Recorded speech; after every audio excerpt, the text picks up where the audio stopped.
Hello and welcome to Daily Tech Tutor. In this video, I'm going to teach you how to fix YouTube Kids audio problems. If this tutorial helps you, then consider subscribing and liking the video. First, tap and hold your YouTube Kids app and then tap on App Info button. Now tap on Force Stop and then open your YouTube Kids app to see if it works. If it doesn't, you can follow along. Tap on Permissions, make sure this Unused App Settings option is turned off. Now go back and tap on Storage option.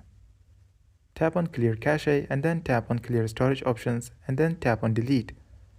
Now open your settings and open the search bar, type Reset and then tap on the Reset options. Here, select Reset App Preferences. Choose Reset Apps. This should fix your problem. If that didn't help, then you have to go back to your app, tap and hold it and move it to the trash icon to uninstall it. Now open your Play Store and then search for YouTube Kids. Tap on Install to install it. This fresh download should fix any kind of problems you're facing. This was for today's tutorial. If this video helped you, then consider subscribing and liking the video.